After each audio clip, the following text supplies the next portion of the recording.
Pero a pesar de eso, podemos decir con gran gozo y certeza que en Jesús tenemos la victoria. Por lo tanto, no hay necesidad de que un creyente nazca llorando, viva quejándose y muera desilusionado. El cristiano debe ser una persona victoriosa, pero con todo y eso, los cristianos también sufrimos aflicciones. Note lo que dice Santiago 5:10. Hermanos míos, tomad como ejemplo de aflicción y paciencia a los profetas que hablaron en nombre del Señor.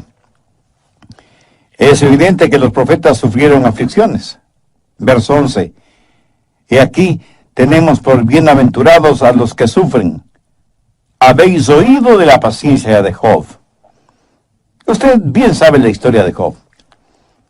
Él tuvo aflicciones materiales, físicas, emocionales y corporales.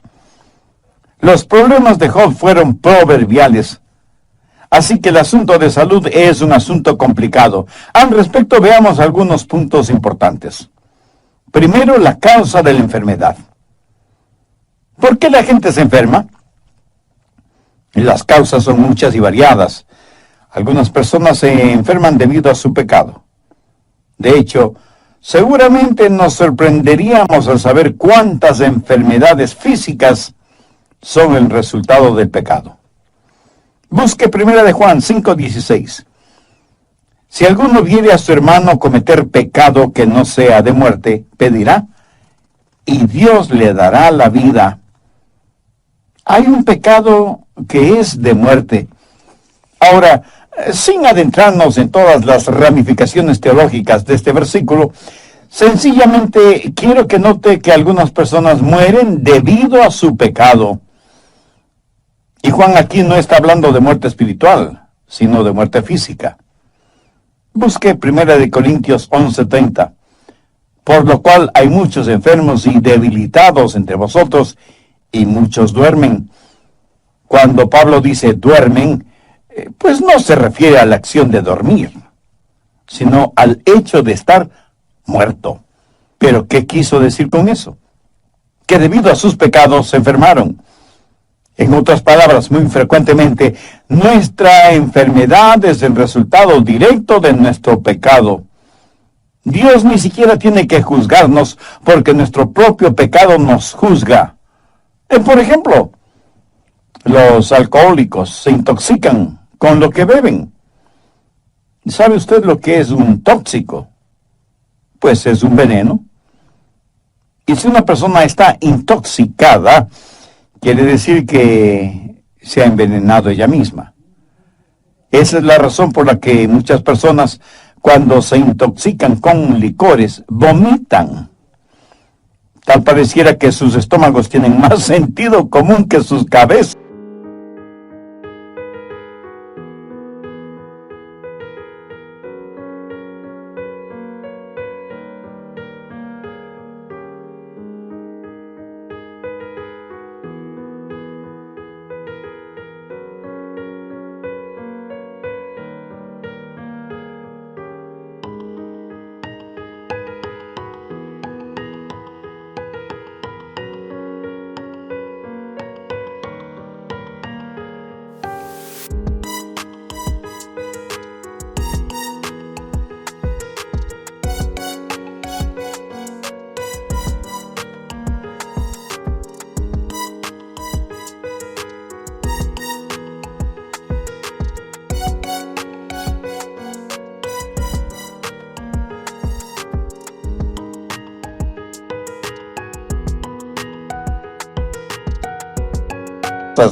Sus estómagos reaccionan frente al veneno y tratan de rechazarlo, y sin embargo el alcohólico sigue bebiendo. ¡Qué necedad! ¿No le parece? Un borracho se envenena a sí mismo y afecta negativamente a todo su cuerpo. Se le enrojecen los ojos, tiene mal aliento, pierde el sentido de equilibrio y dirección, puede dormir su borrachera sobre basura y no darse cuenta de ello. Personalmente yo no me explico cómo nadie puede defender ese vicio y decir que mientras se beba responsablemente. todo está bien. En la actualidad se dice que el alcoholismo es una enfermedad. No es extraño que mientras se está buscando la causa de muchas enfermedades para combatirlas y erradicarlas, en cambio se hace una impresionante propaganda para que la gente beba más. Entonces, como dicen, si el alcoholismo es una enfermedad, ¿por qué hacen tanta propaganda para que nos enfermemos? En otras palabras, sabemos la causa de esa enfermedad y se sigue haciendo propaganda, no para erradicar la causa, sino para comercializarla. Somos personas realmente extrañas, sin necesidad de ser extraterrestres. El doctor Edward Graham, de la Universidad de Washington, es conocido como el padre de la moderna cirugía del pecho. Y en relación con el cigarrillo, él dice en su informe médico que el fumar con exceso es la causa del 99% del cáncer del pulmón. Y el doctor Linus Pauling, premio Nobel de Química, asegura que si una persona de 20 años de edad, si fuma una cajetilla de cigarrillos diariamente, está cortando su promedio de vida en 8 años. Aterradora consecuencia de la enfermedad de fumar. Ahora, quienes hicieron estas declaraciones no son ni pastores, ni predicadores, ni sacerdotes o líderes religiosos. Son científicos investigadores que hablan de los resultados de sus investigaciones. Hay otras personas que se enferman debido a la dieta que tienen y la practican hasta el fanatismo, sin ninguna supervisión médica o de algún reconocido nutricionista. Parece que cada persona tiene su propia dieta y trata de hacer que los demás la acepten. En términos generales, no comemos comidas sanas. La actual es una generación que sabe más de comidas rápidas que no benefician, que de comidas nutritivas que son buenas para nuestros cuerpos. Y algunos de ustedes estarán pensando, bueno, lo que está diciendo no tiene que ver conmigo, porque yo no bebo, no fumo, no como comida basura y no vivo una vida sexual desordenada. Pues mi amigo, le felicito. Pero, ¿qué de las preocupaciones? ¿No sabe que la preocupación hará en usted físicamente lo mismo que la arena hace en una maquinaria? En la actualidad hay muchas formas de distracciones, con bebidas incluidas, que le harán daño físicamente, lo mismo que las preocupaciones. No digo que siempre, pero muchas veces nuestra enfermedad no es más que el resultado directo de nuestro pecado. ¿Sabía que otras veces la enfermedad puede ser causada por Satanás? Vamos al libro de Job, capítulo 2, verso 7. Entonces salió Satanás de la presencia de Jehová e hirió a Job con una sarna maligna. ¿Quién atacó a Job con esa enfermedad? Satanás. Y en el Nuevo Testamento, en el libro de los Hechos, capítulo 10 y verso 38, leemos que Jesús anduvo haciendo bienes y sanando a todos los oprimidos por el diablo. Satanás hirió con una sarna a Job y tuvo muchos hombres y mujeres bajo su opresión física.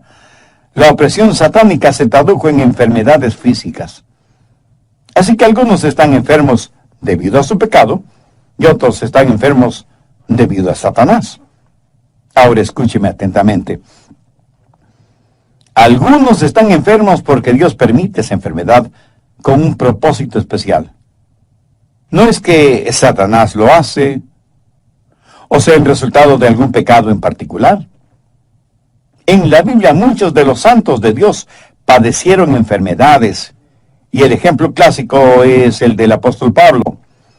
Busque 2 de Corintios 12, verso 7, en donde Pablo declara, y para que la grandeza de las revelaciones no me exaltase desmedidamente, me fue dado un aguijón en mi carne, un mensajero de Satanás para que me abofetee, para que no me enaltezca sobremanera, respecto a lo cual 3 veces he rogado al Señor que lo quite de mí, y me ha dicho, bástate mi gracia, porque mi poder se perfecciona en la debilidad.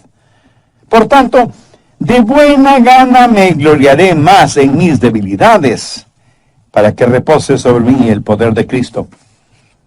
Muchos estudiosos de las Escrituras creen que el aguijón en la carne que menciona Pablo seguramente era una enfermedad en los ojos, porque el apóstol, escribiendo a los Gálatas, les dijo: porque os doy testimonio de que si hubieseis podido, os hubierais sacado a vuestros propios ojos para dármelos.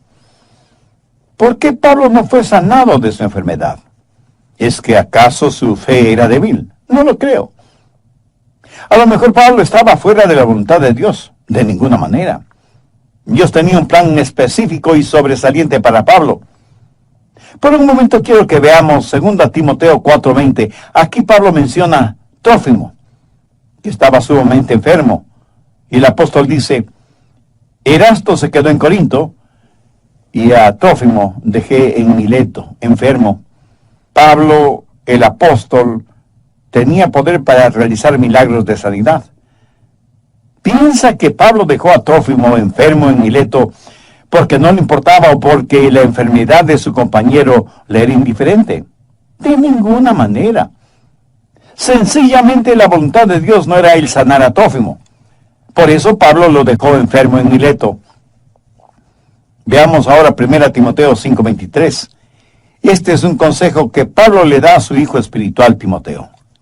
Y le dice: ya no bebas agua, sino que usa un poco de vino por causa de tu estómago y de tus frecuentes enfermedades. Timoteo era un hijo de Dios, un predicador del Evangelio y un gran siervo e hijo espiritual de Pablo. Sin embargo, Pablo no tuvo el poder para milagrosamente sanarle. Lo único que pudo hacer el apóstol fue recomendarle que ya no bebiera agua por obvias razones de contaminación y que más bien tomara un poco de vino. El agua en Israel y en la Tierra Santa, en general, tiene un alto contenido alcalínico, no muy recomendable para la buena digestión. Pablo no le está diciendo a Timoteo que se vuelva un borracho, sino que tome un poco de vino para sus enfermedades estomacales.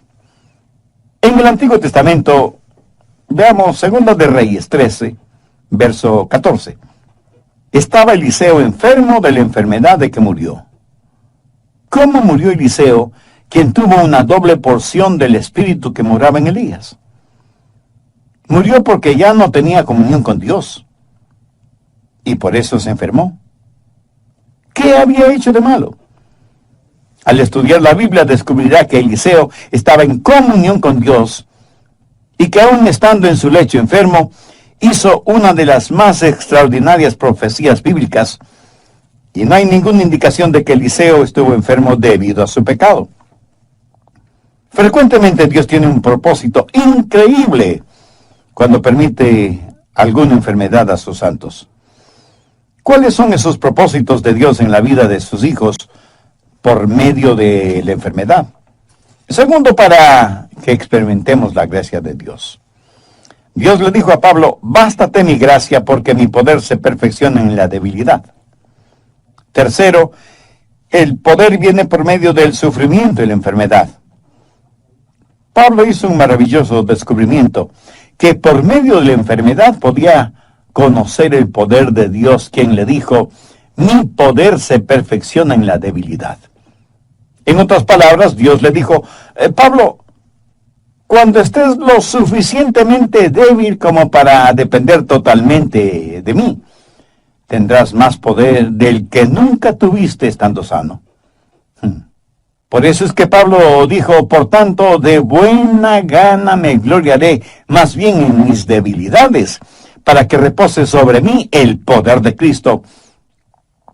Y la frase "para que repose sobre mí el poder de Cristo" es muy significativa. Quiere decir literalmente extender el tabernáculo de Dios. Dios ha extendido su poder sobre la vida de Pablo, y por eso el apóstol siente que cuando es débil, entonces es fuerte.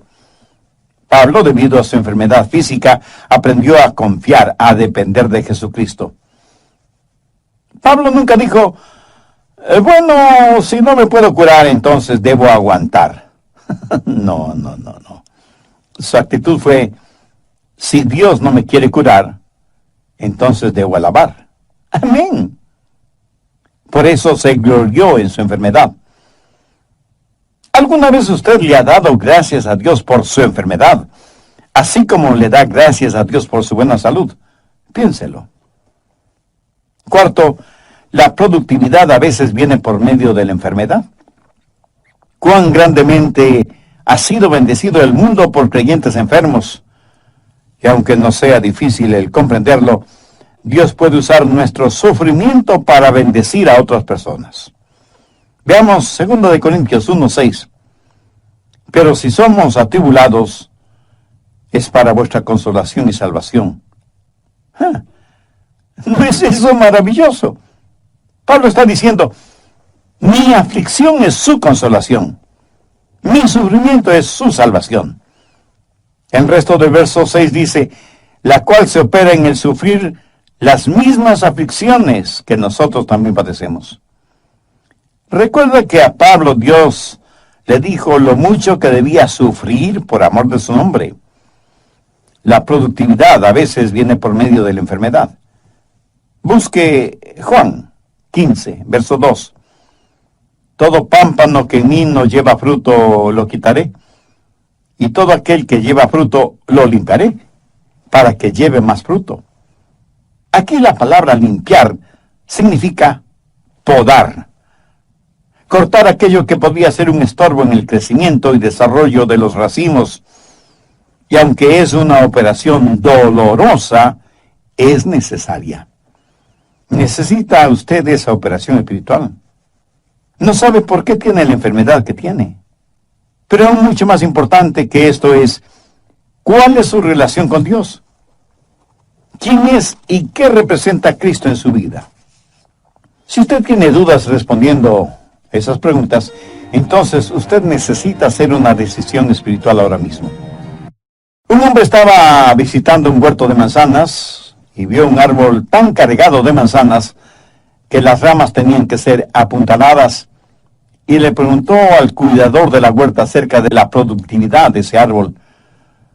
Y el hombre le contestó, Señor, usted no lo va a creer, pero este era uno de los árboles menos productivos en la huerta, por lo que tuve que tomar medidas drásticas. Con un hacha hice una profunda incisión en el tronco del árbol, y desde entonces este árbol ha dado más manzanas que ningún otro árbol del huerto. Aprendí que cuando un árbol no tiene más que ramas y hojas, pero no da ningún fruto, la herida que le hice en el tronco sirvió para despertar a este árbol, para que diera fruto. Interesante, ¿no le parece? Quinto, la pureza llega por medio del sufrimiento y la enfermedad. Veamos 1 de Pedro 5:10. Mas el Dios de toda gracia, que nos llamó a su gloria eterna en Jesucristo, después que hayáis padecido un poco tiempo, Él mismo os perfeccione, afirme, fortalezca y establezca. ¿Alguna vez ha pensado que a lo mejor sus sufrimientos son para su perfección, para su fortalecimiento, para su crecimiento espiritual? Por eso es que Pedro está diciendo lo que dijo. Mire lo que Job dijo, mas él conoce mi camino, me probará y saldré como oro. En otras palabras, Job dijo, este sufrimiento es como un crisol, en donde serán quemadas todas las impurezas. Y en el Salmo 119:67, David dijo, antes que fuera yo humillado, descarriado andaba, mas ahora guardo tu palabra. 1 Corintios 1, verso 27. Sino que lo necio del mundo escogió Dios para avergonzar a los sabios, y lo débil del mundo escogió Dios para avergonzar a lo fuerte. De paso, permítame decir que la palabra débil en este contexto no quiere decir débil de carácter o sin fuerza física. Más bien significa estar enfermo. ¿Por qué Dios escoge a la gente enferma? La respuesta está en el verso 29. A fin de que nadie se jacte en su presencia. Ahora, ¿Cuál es el propósito de todo esto? Verso 31. Para que, como está escrito, el que se gloríese en el Señor. ¿Cómo es que nuestra muerte puede traer gloria a Dios? Vayamos al Evangelio de Juan, capítulo 21, verso 19. Esto dijo dando a entender con qué muerte había de glorificar a Dios. Dios, por así decirlo, cierra la boca del diablo. El apóstol Santiago usa el ejemplo de Job. La acusación del diablo contra Job era que Job no amaba a Dios. Y la única razón por la cual Job servía a Dios es porque Dios le había sobornado. Y Satanás le dijo a Dios, Job te sirve porque eres demasiado bueno con él. ¿Qué es lo que el diablo le dijo a Eva en el jardín del Edén? Dios no es lo suficientemente bueno para ti. Mira lo que Dios no te permite tener. Pero en relación con Job, el diablo dice que Dios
era demasiado bueno con Job.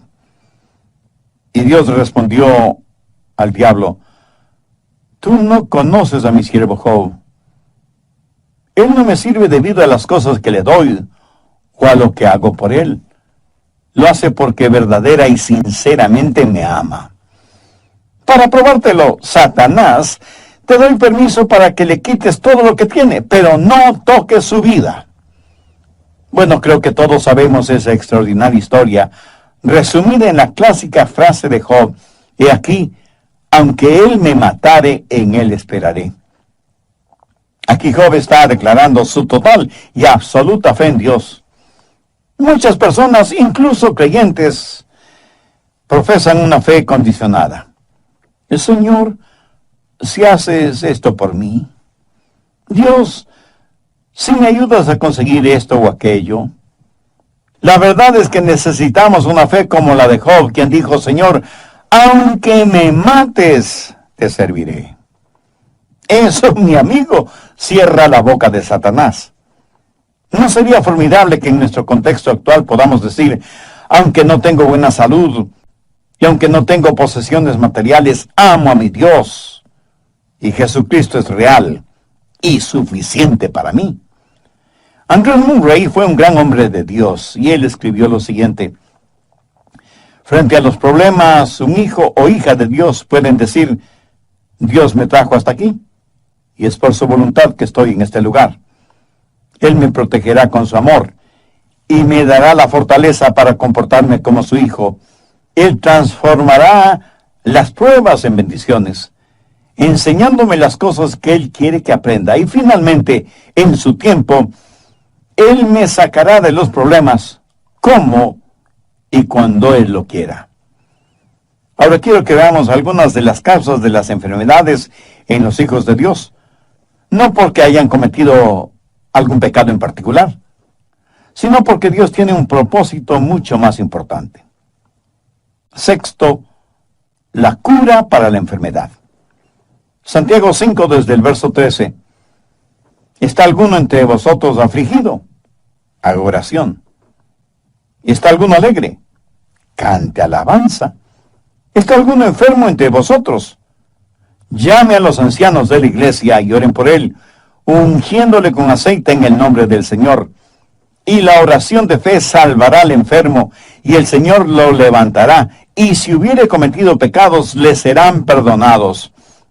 Aquí la palabra enfermo significa no tener ninguna fortaleza física, pero tampoco se refiere a un simple dolor de cabeza o a que le duele algún diente de la dentadura postiza. No se refiere a nada de eso.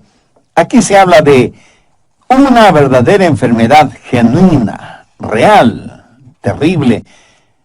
Entonces, ¿cuál es el procedimiento a seguir? Primero, llamar a los ancianos de la iglesia. Esto no necesariamente significa una persona llena de años, aunque esa es la etimología de la palabra, pero más bien se refiere a un líder en la iglesia. Anciano es una palabra usada intercambiablemente en la Biblia referente a un pastor o un obispo. Hay que llamar a los líderes espirituales en la iglesia, no simplemente a cualquier persona, no a pseudopastores o líderes o apóstoles o profetas, que no son más que lobos disfrazados de ovejas. Segundo, orar por el enfermo y ungirle con aceite. Así lo dice el verso 14. Oren por él ungiéndole con aceite en el nombre del Señor. Ahora, ¿qué significa ungir con aceite? Algunos estudiosos dicen que significa el uso de medicinas, que hace referencia al uso de medicamentos para curarse. De paso, permítame decir que Dios puede usar doctores para sanar a algún enfermo. No hay nada de malo en consultar con un doctor. Lo malo es depositar la fe en ese doctor en vez de tener fe en Jesucristo. En mi opinión, el ungimiento con aceite no se refiere al uso de medicamentos. En algún comentario bíblico leí que ungir a una persona con aceite significa prácticamente cubrirle completamente con aceite. Bueno, yo no lo creo así. Eso equivaldría a tener un enfermo resbaloso. En la Biblia, el aceite fue usado como símbolo del Espíritu Santo, separando y santificando a alguna persona específicamente para la causa de Cristo. Permítame darle un ejemplo de lo que estoy diciendo. Vayamos al libro de Levítico, en el Antiguo Testamento, capítulo 8, verso 10. Y tomó Moisés el aceite de la unción, y ungió el tabernáculo y todas las cosas que estaban en él. ¿Lo comprende? Cuando usted unge con aceite a alguien o a algo, lo santifica. ¿Tiene problemas entendiendo lo que significa la santificación? Es muy sencillo. Significa apartar para un propósito o para un trabajo específico. Mire los siguientes versículos, el 11 y 12.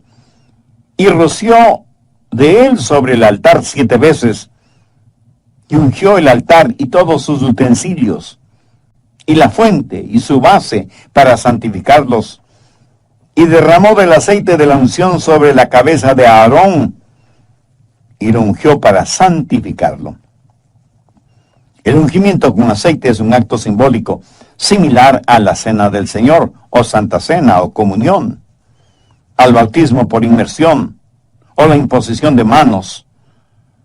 Simboliza algo hermoso y sobrenatural. El aceite en la Biblia, siendo un símbolo del Espíritu Santo, cuando es usado para ungir a una persona, simboliza el que esa persona es separada, apartada para el servicio de Dios. Cuando una persona está enferma y llama a los ancianos o a los líderes espirituales de la iglesia, y ellos le ungen con aceite en el nombre del Señor Jesucristo, significa que esa persona, aunque esté enferma, está separada para el servicio y la causa de Cristo. Ahora, ¿por qué Dios debería sanar a una persona que no ha sido santificada? ¿O por qué Dios debería darle buena salud para que usted siga sirviendo al diablo? El ungimiento de una persona enferma es la declaración tácita de que esa persona está total y completamente entregada en cuerpo, y alma al control del Espíritu Santo. Conozco a cientos de personas que han testificado y traído muchas almas al conocimiento de Cristo como Salvador personal, estando enfermas y en cama. O sea que, estando enfermas, hicieron más de lo que nunca hicieron estando sanas. Nuevamente, veamos Santiago 5, versos 13 y 14. ¿Está alguno afligido entre vosotros? Haga oración. ¿Está alguno alegre? Cante alabanza. ¿Está alguno enfermo entre vosotros? Llaman los ancianos de la iglesia y oren por él, ungiéndole con aceite en el nombre del Señor. ¿Notó eso? Son los ancianos los que oran por la persona enferma. Y tenga en cuenta que esto no es orar con la persona enferma, sino orar por la persona enferma. Los ancianos están ahí para orar, para descubrir y para hacer la voluntad de Dios. La oración que llega al cielo es la oración que comienza en el cielo. No oramos por la primera cosa que se nos viene a la cabeza. Necesitamos conocer la voluntad de Dios. Primera de Juan 5:14 dice, y esta es la confianza que tenemos en Él, que si pedimos alguna cosa conforme a su voluntad, Él nos oye. Oramos por la persona enferma para determinar la voluntad de Dios. Así que primero oramos y luego la ungimos con aceite en el nombre del Señor. ¿Y cuál es el resultado? La oración de fe salvará al enfermo. Si la voluntad de Dios es sanar a ese enfermo, Dios nos dará a nosotros la fe para orar. Ahora escúcheme atentamente, porque hay muchas personas que asisten a esas fuertemente hipnotizantes y emocionantes reuniones de sanación y milagros. Yo creo que la parte más ardiente del infierno está reservada para esos charlatanes y fraudulentos mercenarios espirituales que van por todo el mundo esquilmando a los ingenuos, diciéndoles que el poder de Dios está en ellos para sanar enfermos, cuando no son más que desvergonzados vividores que se aprovechan de la credulidad de los tontos útiles. Esos pseudoapóstoles, pastores, profetas, ministros o como se autodenominen, son una verdadera abominación a los ojos de Dios. Pero esto no invalida el poder de Dios para sanar. Yo creo en la sanidad milagrosa y sobrenatural. Yo creo que Dios me ha sanado de muchas enfermedades para que crea en su sanidad. Pero recuerde que cada cosa que Dios hace, Satanás la falsifica. Y estos pseudo sanadores que abundan en nuestro mundo actual, toman a una persona que está en una silla de ruedas o que usa muletas y les imponen las manos y dicen unas cuantas palabras misteriosas y desconocidas y como nada sucede, declaran, hermanos, la voluntad de Dios es sanar a todos, pero esta persona no tiene suficiente fe como para ser sanada. Ahora piense conmigo por un momento. ¿Puede imaginarse lo que hará eso en una persona que no entiende la Biblia? ¿Se da cuenta del tremendo daño que hacen al ego espiritual de esa persona? No creo que haya nada más abominable que eso. Si usted estudia detenidamente este pasaje de Santiago, descubrirá que no es la fe del enfermo de la que se está hablando, sino de la oración de fe de quienes oran por él. Y en vez de decirle al enfermo, no tienes suficiente fe para ser sanado, deberían decir, yo no tengo la suficiente fe para orar por ti. ¿Qué es lo que dice la Biblia? La oración de fe salvará al enfermo.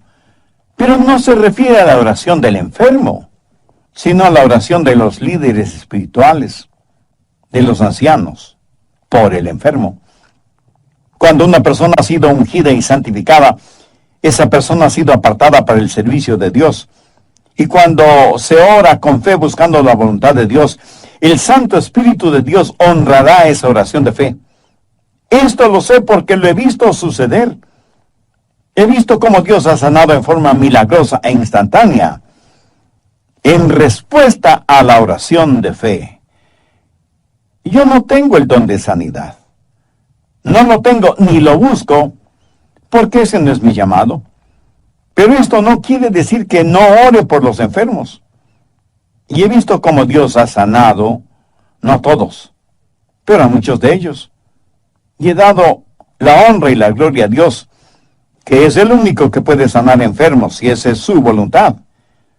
Si no lo es, no hay ningún hombre o mujer sobre esta tierra que pueda sanar a ningún enfermo, aunque diga que lo hace en el nombre de Jesús.